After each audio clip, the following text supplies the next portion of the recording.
आदेश आदेश आदेश। सतनामा आदेश। गुरु जी को आदेश। महाकाली को आदेश। महाकाली साधना क्या है? महाकाली साधना हमारे जीवन में सबसे सर्वश्रेष्ठ साधनाओं में से एक है। चाहे वह गृहस्थी हो, चाहे वह सन्यासी हो, चाहे वह वामपंथी या दक्षिण मार्गी हो, कोई भी हो, जिन्होंने महाकाली की साधना नहीं की, उन्होंने अन्य कोई चीजों में उनको सिद्धि प्राप्त होना या अग्रसर होना या भय मुक्त होना या रक्षा होनी और सभी काम धर्म अर्थ मोक्ष चार वर्णों को प्राप्त महाकाली की साधना से संपन्न और प्राप्त किया जा सकता है। महाकाली जीवन की सर्वश्रेष्ठ साधना है और 10 महाविद्याओं में श्रेष्ठतम महाविद्या है। यह जीवन को समृद्धिमय ऐश्वर्यमय बनाने वाली, शत्रु संहारिणी, बाधा अभाव कष्ट पीड़ा तनाव चिंता और समस्याओं को दूर करने वाली, जीवन को निरापद और आनंद युक्त बनाने वाली एकमात्र ऐसी देवी है जो सन्यासियों के लिए भी और सर्वाधिक पूज्य और आराध्य है। गृहस्थ व्यक्तियों के लिए भी यह आवश्यक है और अनिवार्य है कि अद्वितीय महाविद्या आवश्यक अनिवार्य है और अद्वितीय महाविद्या है, जिसकी आराधना उपासना सेवा और पूजा करना जीवन का सर्वोच्च लक्ष्य है और ध्येय है। महाकाली के बारे में शास्त्रों में स्पष्ट रूप से बताया गया है कि जीवन को निरापद बनाने के लिए एकमात्र काली ही ऐसी शक्ति है जो अपने आप को जीवन को पूर्ण सुरक्षित और उन्नतिशील बनाती है। हमें पग पग पर हमें बाधाओं कष्टों और पीड़ाओं का सामना करना पड़ता है, पीड़ाओं का भी सामना करना पड़ता है। अकस्मात संकट राज्य भय से हरदम भयभीत रहना, चिंता व तनाव से जीवन घुल जाता है, रोग से जीवन जर्जर हो जाता है, घर में कलह और अशांति की वजह से असमय बुढ़ापा और विविध समस्याएं आकर हमें घेर लेती हैं। ऐसे समय में अन्य किसी देवता की उपासना इतनी फलप्रद सिद्ध नहीं होती है, क्योंकि आप यूं तो कोई भी देवताओं को मान रहे होंगे, लेकिन जितनी मैंने जो समस्याएं बताई हैं, जितनी जो ये संकट कष्ट बताए हैं, इसके लिए तो अन्य देवी या देवता की कोई भी साधना इतनी शीघ्र और फल आपको प्रदान नहीं कर सकती और सिद्ध नहीं हो सकती, जितनी की महाकाली की शक्ति और महाकाली की उपासना अपने आप में फलप्रद और सुखदायक होती है। कई साधकों को यह भ्रम है। आज के टाइम में ऐसी धारणाएं लोगों ने भ्रांति के गलत विचार फैला करके रखे हैं कि हमारे देवी देवताओं में कई उच्च कोटियों का जिक्र आता है, जैसे शव साधना, भैरवी साधना, महाकाली साधना, बगलामुखी साधना, छिन्नमस्तिका, कर्ण पिशाचनी, कई सारी सिद्धियों के बारे में जो उच्च कोटि की जो साधनाएं होती हैं, इनके बारे में कई लोगों ने भ्रांति के विचार फैला करके समाज को भ्रमित करके रखा है कि इनको करने से यह हो जाएगा और वो हो जाएगा। लेकिन उस तथ्य को मैं स्पष्ट कर देता हूं कि कई साधकों को भ्रम यह है कि महाकाली एक तीक्ष्ण देवी है और इसकी साधना में अगर कोई भी त्रुटि रह जाती है तो विपरीत परिणाम भोगने को तत्पर रहना चाहिए या विपरीत परिणाम भोगने को मिल जाता है, जबकि ऐसी बात नहीं है। ऐसी बात नहीं है। कोई समझते होंगे कि हमारी साधना अधूरी रह गई तो हमें नुकसान हो जाएगा या माता जी या महाकाली उग्र हो जाएगी। ऐसा कुछ नहीं है, जबकि ऐसी बात नहीं है। महाकाली अत्यंत सौम्य और सरल महाविद्या है, जिनका रूप भले ही विकराल हो, गले में भले ही नरमुंड की मालाएं पहनी हुई हो, लाल लाल आंखें हो, बिखरे हुए बाल हो, भगवान शिव की छाती पर पैर रखे हुए खड़ी हो, जिनके हाथों में खड़क और अयादु हो, आयुध और मगर, इसके बावजूद भी उनके हृदय में करुणा, दया, ममता, स्नेह और अपने साधकों को प्रति अत्यधिक ममत्व है जो माँ का होता है। ऐसी महाविद्या, ऐसी देवी तो अपने आप में सर्व सौभाग्यदायक कही जाती है, जिनकी उपासना और साधना ही जीवन में श्रेष्ठतम उपलब्धि है। यदि किसी कारण वश महाकाली की साधना में न्यूनता रह जाए या किसी दिन मंत्र जप नहीं हो सके या अनुष्ठान में किसी प्रकार की बाधा आ जाए तो उसका कुछ भी विपरीत परिणाम भोगने को नहीं मिलता, अपितु जो कुछ भी आपने किया है उसका फल तो आपको मिलता ही है। इसलिए महाकाली साधना तो अपने आप में उतनी ही आनंदप्रद है जितनी की माँ की गोद, जितना माँ का ममत्व, जितना माँ का स्नेह, जितनी माँ की सम्यता। इसलिए भक्तों ने और साधकों ने महाकाली को माँ शब्द से संबोधित किया है। कुपुत्रो जायते कदचित्ति कुमाता ने भवति।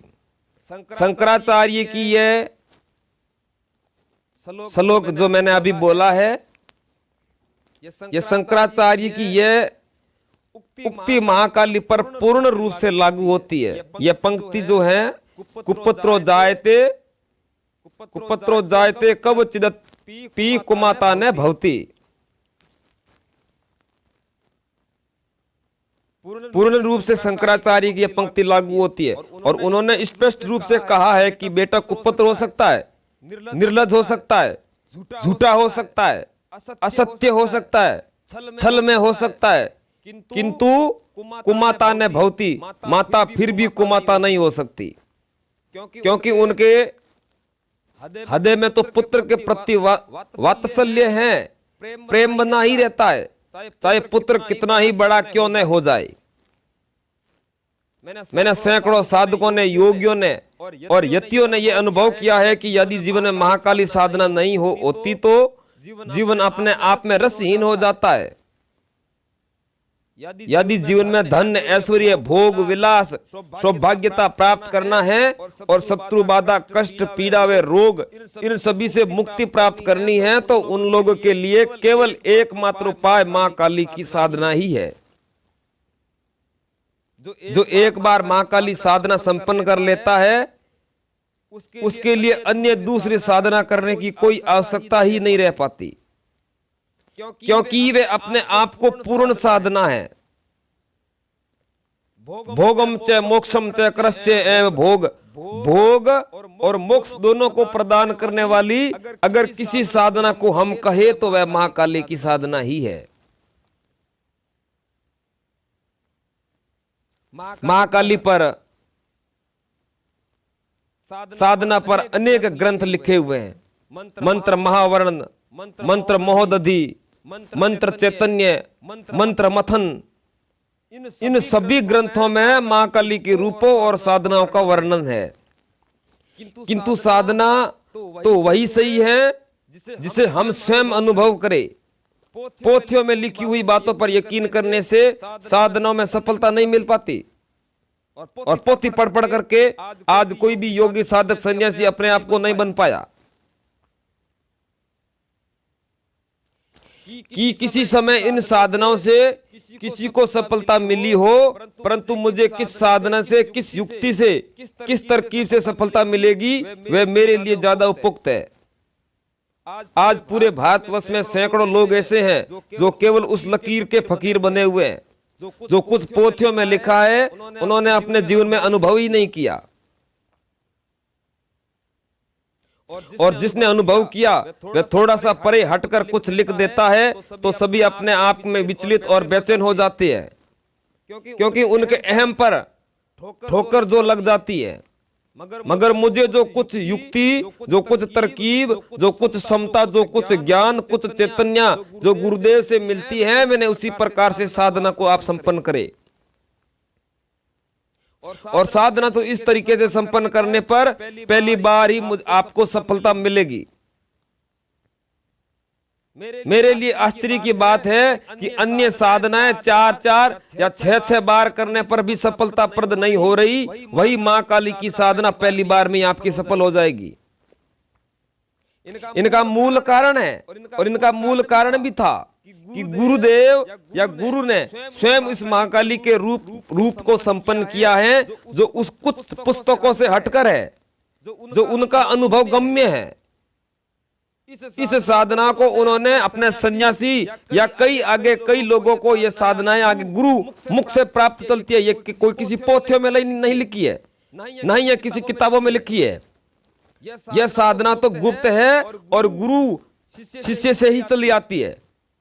जो उनका अनुभव गम्य है, उन्हीं साधनाओं को आप वही साधना और वही मेरे पास है, मैं आपको प्रदान कर सकता हूं। कई पुस्तकों में उसी मंत्र की साधना का पूर्णता साधना का समावेश और पुस्तक के लिए मेहनता और ग्रंथों का उपेक्षा लाख गुना बढ़ जाती है, ताकि किसी पोथियों में नहीं होती है। भले ही आपको कोई भी चीज छोटी लगे, लेकिन निशाना ऐसा लगे कि अचूक लगे, तीर की तरह काम करे और अग्नि की तरह काम करे।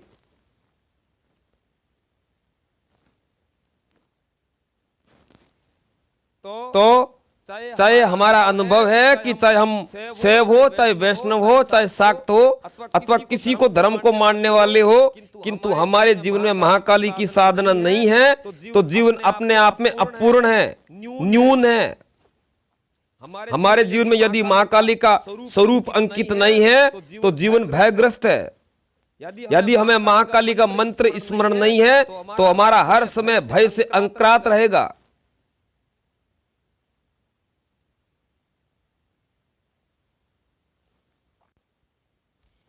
इसलिए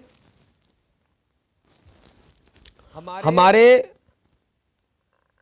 इन सभी दृष्टियों को दृष्टियों से यह मंत्र, यह साधना, यह विधि अपने आप में श्रेष्ठ है, अद्भुत है और तेजस्वी है, और एक अद्वितीय सर्वश्रेष्ठ महाकाली की साधना है।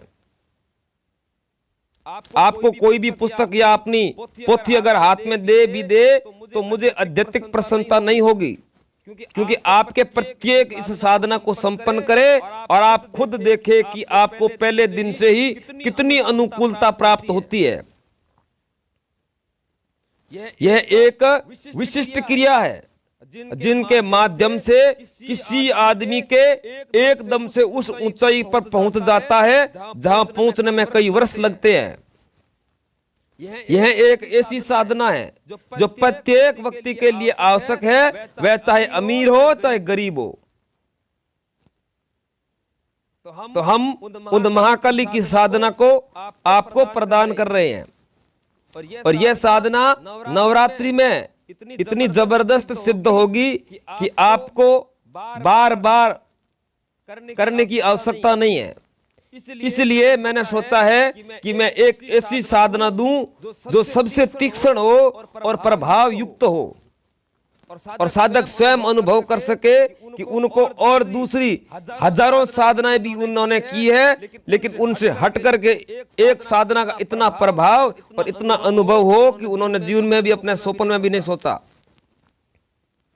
इसलिए मेरा कहना यह है कि अगर किसी को महाकाली की साधना करनी है तो वह मेरे से संपर्क करे, और मैं उनको महाकाली का गुप्त मंत्र और उनकी जो विधि है वो मैं प्रदान करूंगा, और यही साधना नवरात्रि में कराएंगे। एक बात और बता देते हैं, चाहे वैदिक मंत्र से करे, चाहे तांत्रिक मंत्र से करे, चाहे साबर मंत्र से करे, महाकाली को कौन से मंत्र से भी सिद्ध किया जा सकता है। साबर मंत्र ग्रामीण आम भाषा में होते हैं, बोलचाल की भाषा में होते हैं, और उनको इतना जपना नहीं पड़ता और शक्ति सामने खड़ी भी हो जाती है। और वैदिक मंत्रों में अनुष्ठान से ही सिद्धि मिलती है, अनुष्ठान और संकल्प से। उसमें उनका फिर हवन करना, तर्पण करना और दशांश आहुति करना, फिर जाके आपको कहीं फल प्राप्त होगा। तो हम यही चाहेंगे कि यह साधना हमारे नवदुर्गा शक्ति पीठ चैनल के अंदर आप सभी को दी जा रही है, और यह साधना मैं साबर मंत्र से दे रहा हूं। और इतनी श्रेष्ठ साधना है कि जिंदगी में जिन्होंने पोथियां पढ़ पढ़ करके ज्ञान इकट्ठा किया है, उनको यह साधना उनके अलग से दिमाग से ही परे है। जिन्होंने महाकाली का स्वरूप देखा ही नहीं है, चित्रों में और फोटो में जो अंकित किया हुआ है वो महाकाली का कल्पना स्वरूप है, कल्पना से अंकित किया हुआ है। स्वयं महाकाली को किसने देखा है? वही बता सकता है जिन्होंने अनुभव किया है, जिन्होंने उनकी अपनी जीवन में महाकाली की साधनाएं की है, वो बता सकता है कि काली का स्वरूप कैसा है। तो इसलिए यह साधना आप सभी के लिए है, और मैं आशा करता हूं कि जिनको करना है वे जरूर करे, और नवरात्रि में 9 दिन तक साधना करे, और आपको सफलता मिलेगी पहली बार में ही। तो